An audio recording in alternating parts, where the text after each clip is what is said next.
Hello my dear friends, hope you are all doing great. I am back with this series. Now let's start our story. Diane looked at him and spoke nervously. Aren't you happy, Your Majesty? As that question hung in the air, Diane's heart threatened to burst from her chest. After an agonizing silence that felt like an eternity, the Emperor responded curtly. I am glad. Diane couldn't tell if it was the lengthy silence or the tone that lacked sentiment that made her heart ache. Take good care of yourself.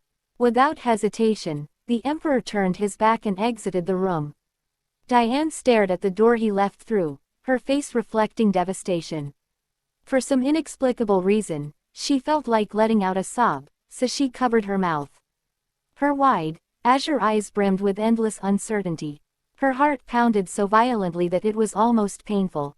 As she gasped for breath and wrestled with her emotions, a sudden realization struck her like a blow to the head. What had the Emperor's biological mother, Lady Beatrice, once said?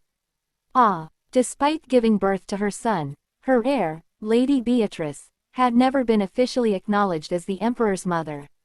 Shortly after delivering her child, she had been whisked away by the previous Empress, unable to properly see her own son until he turned 6. Karl had always sympathized with her mother's plight, and she had hoped that her treatment would be different. But now, that expression. It hit her like a ton of bricks. Diane had just realized something profoundly important.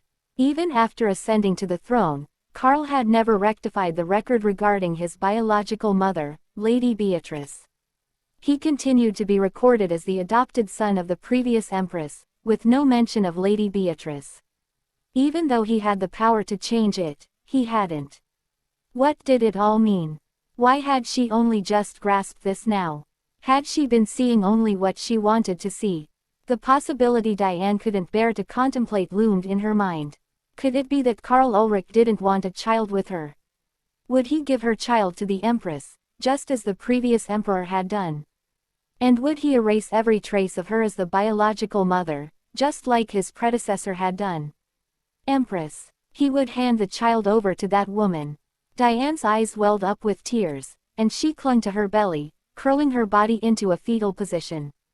She muttered, My baby, I will never let them take you away, ever. Karl emerged from Diane's room, wearing an inscrutable expression, and immediately summoned his attending physician. Alone in the room, devoid of even his attendants, he tapped his fingers rhythmically on the desk. His brow furrowed in deep thought. One thing was certain. The news Diane had delivered was far from happy. After a while, the attending physician entered, his face marked with nervousness. Karl continued to tap the desk with his index finger, only raising his eyes to acknowledge the doctor's presence. The doctor quickly offered an explanation, as if he had already anticipated why the Emperor had summoned him. He said, It's highly unlikely, Your Majesty. Sweating profusely, the attending physician met the Emperor's cold gaze, as if expecting to be tasked with finding a plausible excuse. Just before being summoned, he had been livid with those who had examined Diane, demanding to know if they had made any mistakes in their diagnosis. He continued, The odds are truly minuscule. I doubt it will ever come to pass. I meticulously followed the prescribed dosage of that medication. There couldn't have been an error. The Emperor frowned and said, So the only error was mine. Upon hearing the Emperor's discontented words, the attending physician swiftly offered an apology. I apologize, Your Majesty. However, there is a chance the diagnosis might be inaccurate. Initial diagnoses can be uncertain. Karl's eyebrows twitched. He fixed his icy gaze on the doctor's head, letting out an exasperated sigh. He hadn't anticipated this, and it was certain that this news would eventually become a rumor. It wasn't something that could be kept under wraps by silencing a few individuals, and if the diagnosis was indeed correct, it would be impossible to conceal in a matter of months. When the Empress found out, how would she react? Karl could vividly picture Adele's cold, emotionless expression. She would likely say very little, perhaps even feign celebration with a frigid demeanor. Yet, from Adele's perspective, her already tenuous position would be further destabilized. At that moment, a revelation struck Karl like a bolt of lightning, and his violet eyes narrowed. He muttered, "It's something that could potentially shift our positions significantly. If the Empress's position in the palace is weakened, she will be forced to rely on me alone. This might be an opportunity to change the Empress's impression of me." Meanwhile, Lennox, returning to the wizard's residence, hurried to Duke Despun's office as summoned. He was still so elated that he struggled to catch his breath, his mouth twitching involuntarily. Lennox entered the office of Duke Despun, who seemed lost in thought. "Duke, you called for me." Duke Despun glanced at Lennox as he entered and gestured toward a chair. "Please, have a seat." Following the Duke's directive, Lennox calmly settled into the sofa. Duke Despun cast a scrutinizing glance at Lennox. Without the Duke, both Lennox and Diane would have lived entirely different lives. A dozen years ago, the Duke had encountered his future brother and sister for the first time at the estate he had visited to dismantle the tower. By chance, he had witnessed Lennox's awakening, leading to the Duke adopting the orphaned siblings who had lost their parents. Lennox possessed remarkable wizardry skills but lacked cunning, whereas Diane, devoid of magical abilities, was intelligent and exceptionally attractive. As time passed, Lennox played a pivotal role in managing the wizards, while Diane helped make the temperamental and challenging Emperor more amenable to the Duke. However, it was Diane who had lost her influence first. Just like flowers that bloomed for a season and then withered, the Emperor's favor for her had recently waned. The plan had been to send Diane away from the palace once her usefulness had expired and persuade the Empress to assume her role. Then the Duke spoke. "Lennox." "Yes, Your Majesty the Duke," Lennox responded. Duke Despun's purple eyes fixed on Lennox intently. A heavy silence settled in. "Why are you hesitating?" Unable to contain himself, Lennox inquired. And the Duke replied in a sly tone, "Can you compete with the Empress and win?" Lennox's heart plummeted. For a moment, he forgot to breathe and was left speechless. Then, with a pallid face, he urgently answered, "I can." "Really? Even though you're barely level 5, you single-handedly destroyed a level 4 tower." "Is it possible?" Duke asked. Lennox continued, "It's possible. Your Royal Highness, my name is Lennox Poitiers. If you ask me to fight, I'll do it right now. Please have faith in me." The Duke of Despun clicked his tongue as he watched Lennox raise his eyebrows and vociferously declare his capabilities. What if Lennox rushed in without certainty of victory and ended up losing?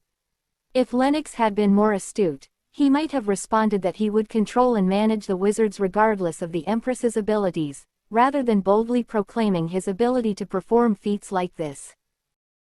Nevertheless, it was easier to deal with Lennox's somewhat limited intelligence than with cleverness. So the Duke of Despun refrained from chastising him. But Lennox's anxiety had already swelled and filled his chest. "Your Majesty the Duke." With a sudden burst of enthusiasm, Lennox, who had been trembling with anxiety, called out to the Duke of Despun, his eyes gleaming. Duke Despun tilted his head inquisitively as Lennox leaned closer. "I have something to tell you." Duke asked, "What's going on?" The guy who had been so anxious and clueless suddenly brightened, and the Duke leaned in, equally intrigued. Lennox took a deep breath, exhaling as he spoke with a joyful tone. "They say Diane is pregnant." "What?" Duke was surprised.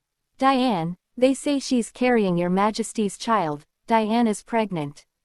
"Yes, that's right." Upon hearing those words, the Duke's expression underwent a subtle change. Lennox nervously watched the Duke's reaction. Duke Despun, swiftly calculating something, blinked his wide eyes several times and let out a mild exclamation. "Is that so?" Lennox continued, "Yes, yes. They're not certain yet, but it's definitely happening." "Absolutely. Haha, what wonderful news. This is truly fantastic news." Eventually, laughter erupted, filling the Duke's office for a considerable time. Duke Despun, who had muttered several more times about how wonderful the news was, adopted a more subdued tone as he took back what he had said to Lennox earlier. "You know, now that I think about it, I don't believe there's any need for you to compete with Her Majesty. How about I test your abilities instead? Your Majesty might take offense. By the way, what gift should I give to Diane?" With an air of feigned concern, the Duke slapped his knee and said, "Shall she return to the Ivory Palace?" "Your Majesty the Duke, are you serious?" when Lennox called him with a heartfelt expression. The Duke chuckled. "After all, a mother should be comfortable. The place you're staying in is probably more comfortable." "But how?" Lennox inquired. Duke said, "What can I do? Can't we just pay for it?" "I'll support you discreetly." Lennox spoke. "Your Highness the Duke. Thank you so much." Duke thought, "Besides, the financial services agency is under my control. I can simply allocate the funds." After a while, Lennox left, immersed in joy, and the smile slowly faded from Duke Despun's face as he was left alone. He mumbled to himself, rubbing his chin. "Pregnant. That's odd. I'm aware that the Emperor continues to take that medication. Did he pause it momentarily to bring in the Empress? I haven't heard anything like that." Carl harbored a deep-seated complex about his lineage. As a result, he had no intention of having a child with Diane, a commoner, and was secretly using birth control pills. The only people privy to this information were Carl, his physician, and Duke Despun. Of course, the Emperor was unaware that the Duke knew. That's irrelevant. Whether or not a child is on the way, and regardless of whether it's the Emperor's offspring or not. What mattered was that Diane had triggered the event called pregnancy. Duke Despun's mind was working cunningly. "It's already time to temper the Empress's spirit," Duke Despun mused. "If I were to reveal that the Emperor's concubine is expecting a child before her, it might give her a little pause." He chuckled to himself. Meanwhile, as Adele returned to the palace, she cautiously gauged Lady Giggs's mood and was relieved to find no objections. She had mentally prepared herself for a scolding upon her return, but there had been nothing of the sort. Borrowing the jacket from Lionel during her brief encounter with him had proven to be a wise move. If she hadn't worn it and had shown up without it, her well-being would have been a bigger issue than any scolding. As she thought about this, she suddenly remembered the warmth that had wrapped around her shoulders and back. The warmth that had protected her from the chilly breeze and the broad, strong shoulders as well. The word, protection, was strange when associated with her. Adele was always the one to protect others, not someone who received protection. Nonetheless, she didn't dislike Lionel's actions. In fact, she wanted to rely on him more. That's why she walked that path with him. When the wind rustled the leaves and the scent of fresh musk wafted through the air, Adele had a lingering feeling that it still tickled her senses. He must use good cologne. Then Lady Giggs asked, "May I ask where you've been?" When Lady Giggs, who was tidying up the Queen's hair, inquired, Adele quickly pushed her thoughts aside. She said, "I met with Duke Despun for a moment." "I see," Lady Giggs replied. The Empress asks, "By the way, why does Duke Despun have no heir?" Lady Giggs spoke. Duke Despun changed her spouses 3 times, trying to have a child, but they all ended in disappointment. Still, to have no child. Lady Giggs didn't feel the need to continue, and Adele didn't press further. "Please keep an eye on Duke Despun." In a casual piece of advice, like passing time, Adele nodded slowly. She said, "It seemed necessary." Lady Giggs continued, after raising the Poiter siblings and continuing to support them. Lady Giggs had been passing on her vast knowledge of people, little by little, and Adele absorbed her words as if storing them in her memory. Of course, acknowledging that it was Lady Giggs's subjective opinion. At that moment, a servant knocked and entered the room, carefully holding a piece of document. When Lady Giggs stepped forward to inquire about the matter, the servant handed over the document she had been holding. The servant told her, "It's documents sent from the Administration Bureau." Administration Bureau, I see. You can leave now. Once the servant left, Lady Giggs immediately handed the documents to Adele. The Empress calmly took out the papers and began to read them attentively. Lady Giggs observed the Empress' expression as she read. Finally, when Adele looked up from the documents and raised her head, Lady Giggs inquired in a composed tone, "What is the content of these documents?" In response to her question, Adele handed her the documents. "It seems that she wants to lease the Ivory Palace." Lady Giggs was surprised. "What? Is this coming from Diane Poiter? Adele was surprised by Lady Giggs's inquiry and extended the documents towards her. Empress reply, the lease period is indefinite. She wants to use the entire palace, not a specific room, as she did before. The rent must be exorbitant. Lady Giggs quickly received the documents and skimmed through them. She's requesting this exorbitant sum indefinitely. How on earth did this happen? Adele furrowed her brow with a creased forehead, thinking that she needed to uncover the details of this incident. Naturally, the name that came to mind was Lionel. Since when? Lionel had become the first person Adele sought whenever she faced difficult situations, although it hadn't been like that when they were in Gothorpe. Adele realized that she wanted to rely on him. Pushing away her concerns about him, Adele gave instructions to Lady Giggs. Contact Lionel Balder and ask him to visit for a moment. Perhaps the House of Balder could know something. And in the meantime, review these documents and prepare a response. Since becoming an aide, Lionel had been collecting information regarding the Queen faster than anyone else in the palace. It was a natural part of his role as an efficient aide, but, in reality, it was merely an excuse. From the moment he first met the Queen, his every thought had been connected to the Queen's palace. In no time Lionel came to the Empress Palace. You wished to see me, Your Majesty. Lionel observed Adele's expression attentively upon his arrival. Are you feeling better now? Empress reply, yes. I apologize for calling you suddenly. I have something I'd like to ask. Please, sit. As Lionel took a seat across from her, Adele got straight to the point. Is it because of Diane Poiter's lease of the Ivory Palace? Adele looked at Lionel as if daring him to continue. Less patient, Lionel looked at her seriously. Please, go on. Why do you ask about it? It hasn't even been an hour since we received the documents for the Queen's Palace lease, so how much do you know? Lionel explained his findings based on the information he had obtained. He spoke, after hearing the rumor about the Ivory Palace lease, we immediately investigated Lennox Poiter's actions. It seems that he went straight to the Administration Bureau right after meeting with Duke Despun. It's clear that Duke Despun's covert support will make this lease possible. The Duke probably intends to get the money he paid back, as he has influence over the Treasury Bureau. Is that even possible? Adele was taken aback, wondering how rotten the situation had become. If this hypothesis is correct, why would they secretly support the Ivory Palace lease? There must be some profit for them. As Adele mumbled to herself, Lionel, who had been explaining the situation, suddenly fell silent. Adele noticed his silence and realized it was an act of consideration toward her. Although Lionel had explained the situation thus far, he didn't want to burden her with everything. Then she spoke, as Diane Poiter is pregnant. Although there was no reason to be upset over this trivial matter, an undeniable hint of bitterness appeared on the Queen's porcelain-like face. After all, this meant an already narrow space would become even narrower. Adele couldn't help but feel relieved that Lionel was the one who had informed her of this news. She didn't want to show such a distressed expression to anyone other than him.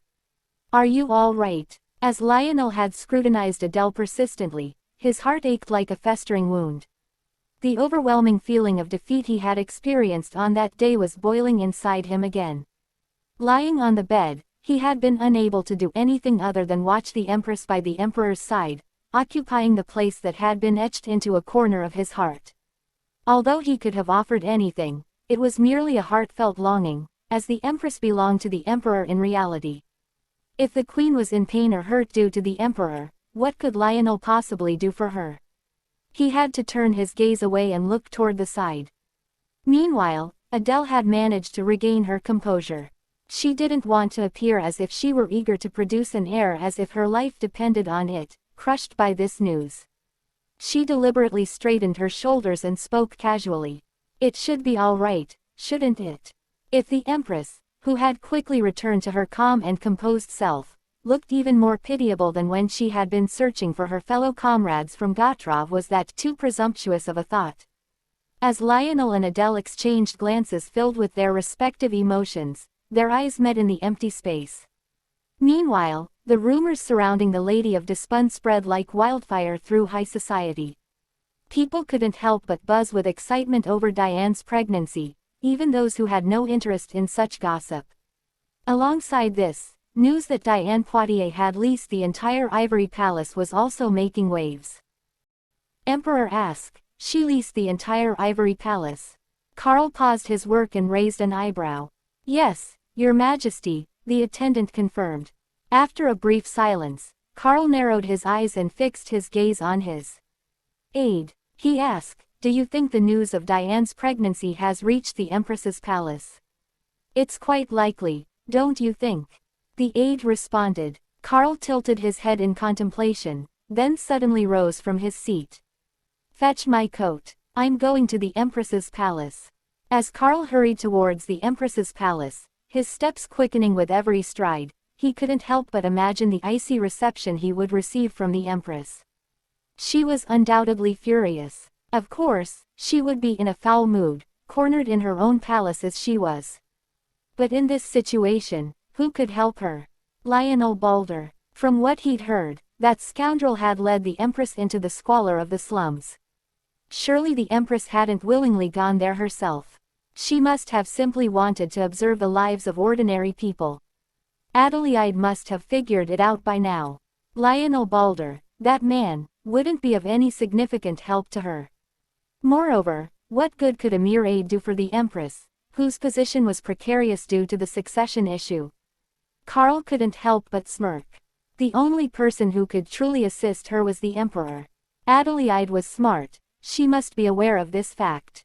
He would have to extend his hand with a smile, reassure her that he would lead her to a garden of flowers, not a dirty slum. Then, she'd have no choice but to take his hand and leave Adelaide behind in the slums. Carl stubbornly ignored the fact that he was the one pushing Adelaide into the gutter. He was entirely focused on placing Adelaide in the palm of his hand. After Lionel was dismissed, Adelaide leisurely enjoyed her meal. She finished a bowl of soup and called for some meat to chew on. She wiped her plate clean after the meal. Lady Giggs, who had been concerned that the Empress might faint, watched her with a deep sigh of relief. Lady Giggs had some vague inkling of the reason for the Empress's collapse. Although she couldn't understand the murmurs in Gothropian, they were filled with such intense emotion that they tugged at her heart. It hadn't been long since she had taken over her position, but the Empress appeared cold on the outside, with strong beliefs hidden beneath the surface. Lady Giggs genuinely wished for the Empress to find happiness here. The Empress smiled and asked, "What's the matter? Why do you look so glum?" "Your Majesty," Lady Giggs replied. Empress spoke, "Please, lady. What's there to be so gloomy about? It's not like you." Only then did Lady Giggs realize how far her expression had fallen, and she quickly adjusted herself. "I apologize. I didn't ask for an apology. I want to talk about not worrying." Adelaide rose from her seat after using a napkin to clean her mouth. It might be a lie if she claimed she didn't feel the crisis looming, but as long as Diane Poitiers was by the Emperor's side, it was bound to happen sooner or later. "I am the Empress of Emont. It means more than simply being the Emperor's wife and the mother of the future Emperor. So, there's no reason for me to be shaken just because the government is aware that the Emperor has a child." Adelaide's confident words brought Lady Giggs to her senses. She politely clasped her hands and bowed her head. "You're absolutely right. So, don't worry, lady." The Empress gently lifted the noblewoman's shoulders, and as the woman raised her head, she met her gaze with a reassuring smile. The noblewoman's heart settled as she looked into the Empress's calm eyes. While the noblewoman finished tidying up the dishes, Adelaide gazed out the window, lost in thought. Just as she had mentioned to the noblewoman, the news of Diane's pregnancy was something she had anticipated, and it didn't shock her. However, this event had brought to the forefront an issue she had been avoiding. Adelaide had not yet spent a night with the Emperor. As the Empress, she could not indefinitely avoid her duty to produce an heir. Her thoughts swirled as she stared at the clear, cloudless sky outside the window. At the moment Carl arrived at the Empress's palace, he stopped in his tracks and gazed at the Empress. The Empress's face, as she gazed into the distant sky, appeared pure and serene, both delicate and strong. Despite hearing the news of Diane's pregnancy, she remained unwavering. Indeed, she displayed the demeanor of a true empress. Just as Diane had suspected, Carl was overwhelmed by a deep sense of rejection and anger towards the figure of the Empress. However, Diane had yet to realize just how deeply Carl had followed and yearned for the previous Empress in his childhood. To Carl, the Empress was not just a source of loathing but also an object of admiration and envy. It was an emotion etched into his subconscious that not even the Emperor himself was aware of, and it had been slowly rising to the surface until it burst forth completely. Empress. Carl couldn't contain himself any longer and called out to Adelaide. She turned her head to look at him. When her regal golden eyes met his, the Emperor smiled brightly, even unknowingly. In the reception room of the Empress's palace, Adelaide was baffled when she faced the Emperor, who was sitting across from her. Despite sipping her tea absent-mindedly and not looking at him, she was unaware that the Emperor's persistent gaze never wavered. Eventually, after Adelaide sighed and met his lavender eyes, the Emperor smiled warmly at her. It was an intoxicating smile, yet Adelaide instinctively leaned back. After the news of Diane's pregnancy had spread, Carl had suddenly appeared and revealed this silent charm that Adelaide couldn't have anticipated. She put down her teacup without realizing it, and when her eyes met the Emperor's deep, alluring gaze, she involuntarily moved back. Why is he acting like this? Empress. Carl couldn't help but call her once more. Adelaide was shocked by the affectionate and sweet tone in his voice. Though her gaze had been cast away, when it finally met his, Carl inclined his head to lock eyes with her, his Empress appearing perfectly regal and poised. Empress. Speak. She replied. He continued, you must have heard the rumors. Don't worry too much. Adelaide couldn't figure out what to say in response. She was dying to know what the Emperor was thinking. What had happened in the past 2 months that could explain his sudden change in attitude? What do you mean? She asked. Carl keenly picked up on Adelaide's confusion in her tone. Well, that was likely the case. Even if he was whispering like the clear autumn sky and wearing an unusual expression on his face, what he had said seemed like a confession. My successor will be your child. Adelaide's expression turned even more puzzled. She thought, did Carl have a fight with Diane Poutier or something? She was deeply suspicious of his abrupt change in demeanor after Diane's pregnancy had been announced. Carl continued speaking without paying much attention to Adelaide's subtle reactions. So, let me tell you, Empress. We should get along well now. Send your advisor away and refrain from visiting slums. The Empress was startled and then she inquired, are you aware that I went to the slums? He continued, you said you wanted to see how the common people lived, didn't you? Lionel Balder must have guided you to the slums. That place is not where ordinary Emont citizens reside. Don't be too disappointed. Have you been to the slums yourself? In response to Adelaide's question, Carl involuntarily furrowed his brow. Visions of filth and foul odors flashed in his mind. Meeting the disgusted gaze of the Emperor, Adelaide swallowed her embarrassment and spoke firmly. You shouldn't judge it like that. He nodded with his face still wrinkled. Someday, I will eradicate the slums in the capital. This meant not to rescue the miserable people in the slums, but to clear away the impurity that marred the capital's aesthetics. Your Majesty, what should be eradicated is not the slums but the tower. Carl's eyes widened, and he looked at Adelaide with surprise. Adelaide took a deep breath and spoke calmly. Those who have lost their hometowns because of the tower have nowhere to go but the slums. If we remove the tower and return their homes to them, no one will stay in such miserable places, Your Majesty. At that moment, the Emperor's previously soft gaze turned cold, and his purple eyes chilled. Lionel's sharp voice seemed to blend with the Empress's words. To eradicate the slums, we must prioritize the removal of the tower. During the scorching summer, the stench of the slums would seep to the palace. Unable to bear it any longer, Carl had made plans several times to push that colossal pile of filth away, only to be thwarted by the opposition from the Balder estate. Then where do all those people in the slums go? Carl retorted aggressively to Adele. Lord Lionel Balder, did he request that you speak like this? Carl questioned. No, but I offered to go to the slums myself. Hospitals and schools have become scarce, and even basic infrastructure is lacking.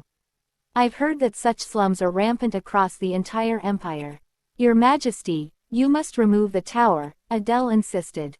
The Empress's words fell on deaf ears as the Emperor's thoughts were in disarray when Lionel stood beside her. Lionel Balder had always been a thorn in Carl's side, a presence that Carl found hard to ignore. How can Lionel Balder be so handsome even though he's still a boy?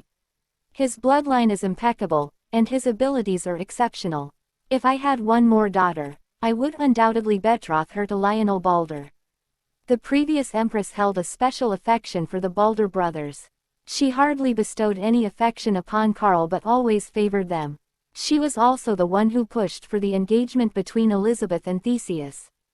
The anger that had been festering and simmering for a long time was now swelling in the face of the Emperor's outburst. The tower. It's the foundation of my power.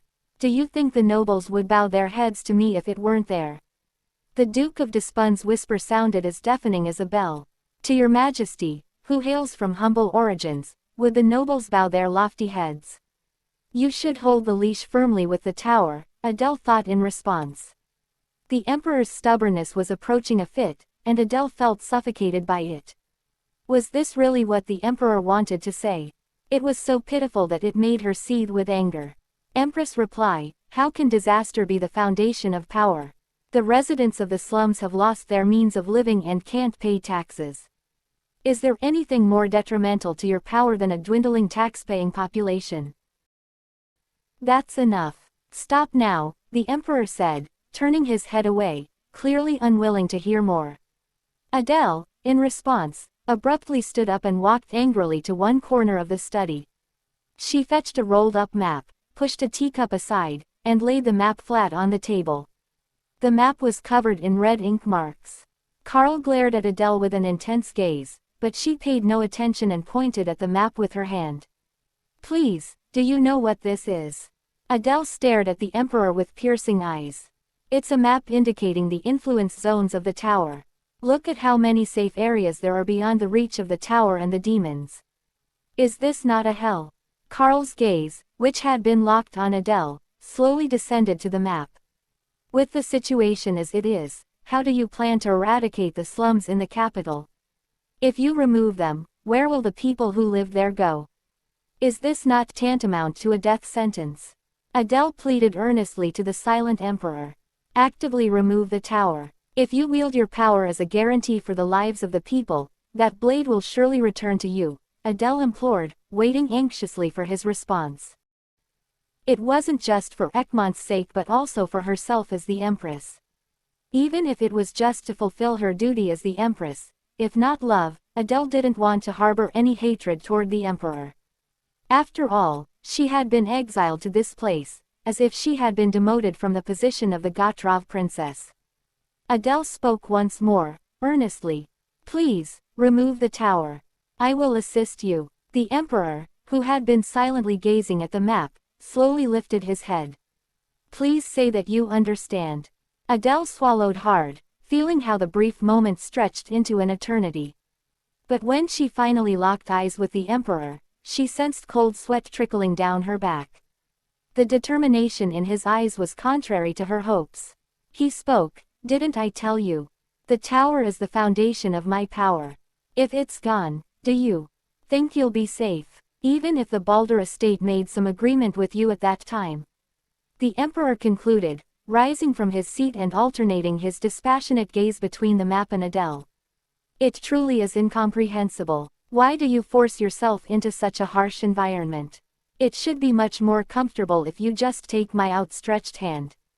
Isn't now the time for that? Instead of marking such things on the map, he sneered, his mockery provoking Adele to rise from her seat and face the Emperor, delivering a warning. If the tower remains as it is, problems will surely arise in the not-so-distant future. I am the Empress of Egmont. If I don't care, who will attend to this? Look, Your Majesty. The Emperor slipped his hand into his pocket and approached Adele, leaning in to whisper into her ear. You look good with flowers. Adele openly scoffed at the emperor's words. That's a new one. Karl also chuckled and stared intently with his golden eyes. The intense golden light, as close as an outstretched hand, pierced through the thick darkness. The child who had vaguely yearned for recognition had grown into an adult and now wanted to grasp that light differently. He spoke, "You'll help in removing the tower." She replied, "Correct it properly. I will assist." He thought, with that delicate face, she dared to confront hell.